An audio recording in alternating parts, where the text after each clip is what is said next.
Some of the absolute biggest, most iconic brands out there, I'm talking tech giants and massive entertainment empires, they started out in cramped garages and spare bedrooms with literally zero funding.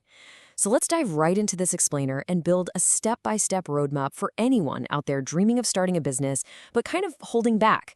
Usually that hesitation comes down to one massive perceived roadblock: a lack of capital. We think, hey, without a huge bank loan or some wealthy investor, I can't even get off the starting line. Well, today, we're going to completely dismantle that barrier. We'll look at the foundational steps you need to take to build a business from scratch, and then we're going to explore a huge list of low capital and even zero capital businesses that you can literally launch right now. Here's our roadmap for today. We'll move systematically from understanding your initial hesitations to establishing a beginner's framework for growth, and then we'll explore 50 low-risk business ideas. Finally, we'll wrap up by building the exact mindset you need to scale whichever idea you choose. First up, Section 1, the beginner's dilemma. Because let's face it, thousands of people want to start a business to create a better future, but they immediately hit this massive psychological wall. Even before we begin, the doubts start creeping in, right? What kind of business should I start? How much investment is this going to take? Is it actually going to succeed? How much risk is involved here? And the big one, if I lose money, what on earth do I do next? These are heavy, paralyzing questions that just echo in our minds and, frankly, they cause us to freeze up completely before we take a single step forward. We overthink the whole thing so much that the business never even leaves the planning phase. We're constantly torn between two extremes. In our heads, entrepreneurship looks incredibly glamorous. We picture this idealized view where we have all the perfect answers, a flawless business plan from day one, and plenty of resources to weather any storm. But reality? Well, reality feels a lot more like fearing losses, questioning every single dollar you spend, and deeply doubting your own success. This stark difference between those motivational quotes we hear from billionaires and the real practical doubts we face at the starting line, it's completely normal. Actually, scratch that, it's pretty much a guarantee. Every single successful founder has felt this exact disconnect. Acknowledging that the messy reality is just part of the process is your very first step toward overcoming it. So how do we bridge that gap between the idealized dream and the messy reality? That brings us to Section 2, 3 essential growth steps. To overcome this dilemma, we first need to establish a simple, foundational framework. Let's build your step-by-step guide inspired by the fundamental rules of business legend Dave Thomas. I really want us to spend some time here because these 3 steps are your absolute anchor. Step 1, know your product better than anyone else. When you don't have capital, your expertise is your main currency. You absolutely cannot outspend the competition on fancy marketing or giant storefronts, so you've got to out-teach them and out-knowledge them. You have to be the undeniable expert in your niche. Step 2, understand customer needs. A brilliant product created in a vacuum is totally useless. You must solve a real pressing problem for your market. You have to listen closely to what people are actually asking for, not just what you assume they want. And step 3, keep a burning desire to succeed. Zero capital means you'll be substituting cash with sweat equity. There are going to be long nights and frustrating weekends.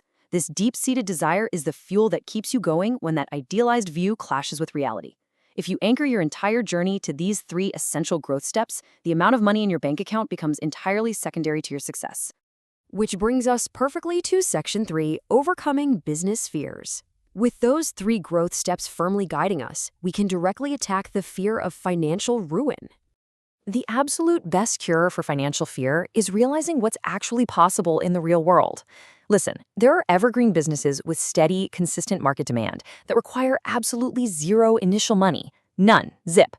Think about businesses where you leverage the tools you already own or where clients pay an upfront deposit that actually covers your initial material costs. When you structure a launch this way, your financial risk literally drops to zero. And when the financial risk drops to zero, that paralyzing fear of losing everything vanishes right along with it. So what are these practical, high-potential businesses? Let's move to Section 4, low-capital business ideas. We're going to explore 50 specific businesses you can start right now, organized into digestible categories. Think about your existing interests and how they seamlessly match low-capital options. This, by the way, is growth step 1 in action, knowing your product. If you deeply love cooking, you could launch a homemade bakery or home-cooked meal tiffin service right from your own kitchen, using the equipment you already have. If you're digitally savvy, ventures like dropshipping, print on demand, or graphic design can turn your laptop into a global storefront without you ever having to hold physical inventory. Prefer hands-on work? Evergreen maintenance services like car cleaning or pet grooming are always in demand. You're simply matching your existing skills to a low barrier entry point, allowing you to start generating revenue right away. Now, if you prefer dealing with physical goods, consider specialized, evergreen retail products. Things like a plant nursery, dairy products, or a stationery business serve consistent daily needs. People will always buy gifts, they're always going to need pet food, and they'll always purchase basic cosmetics. The beauty here is that you don't need a massive commercial warehouse to get started. You can start incredibly small, maybe running a specialized dry fruit or toy business out of a spare room, serving just your immediate local network. As you make those first sales, you simply take those early profits and reinvest them to scale up your inventory over time. What if your capital is strictly your skill and your time? Well, you can launch centers or personal services. Teaching yoga, running a dance or music center, offering wedding photography, or providing interior design consulting. Think about it. What is the startup cost for a fitness center if you start by just leading a boot camp in a local public park? It's next to nothing. You bypass complex supply chain costs completely because you are the product. Your expertise, the exact thing you cultivated in Growth Step 1, is exactly what the customer is buying. We also have robust B2B operations and highly specialized niche services. Think about event planning, social media management, or running a travel agency. These roles require incredible organization and a deep, empathetic understanding of customer needs, which is Growth Step 2 in action. But they require very low financial buy-in. You're essentially acting as the logistical brain for other people or businesses.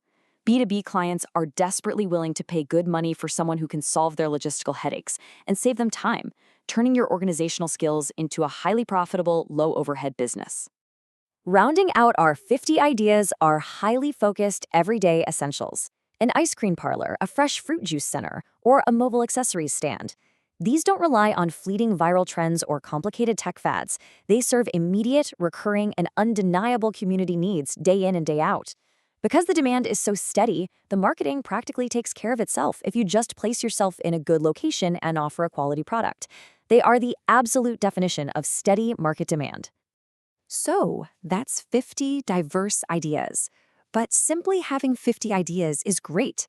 Choosing one is really only the beginning of your journey.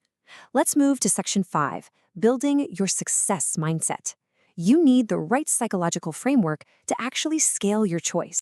The absolute most crucial point to remember is this: no business is too small. Please do not judge your beginning. Don't compare your messy, low-budget day 1 to someone else's highly polished year 10.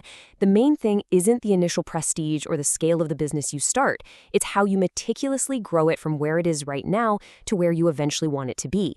Every single massive empire out there started as a tiny, seemingly insignificant idea.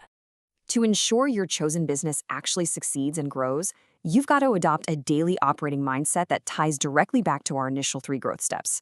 First, move in the right direction, making sure your daily actions align with your ultimate goals. Second, work with the right vision. Where do you want this low capital seed to be in 5 years? Keep that burning desire alive.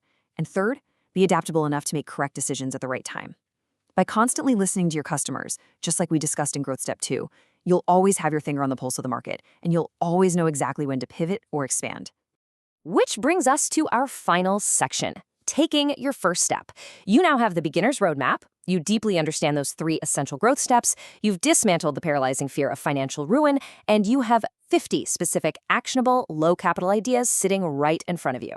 The rest of this journey, well, it's completely up to you. We really want to know your choice in the comments below. Which of those 50 businesses sparked that burning desire in you? Let us know. And please share this explainer with someone close to you. One single share could be the exact push they need to finally start their own journey. I'll leave you with this final thought. We've completely eliminated the excuse of capital today. So ask yourself, what is the true cost to your future if you never take that first step at all? Think about it. Thanks for joining me on this explainer.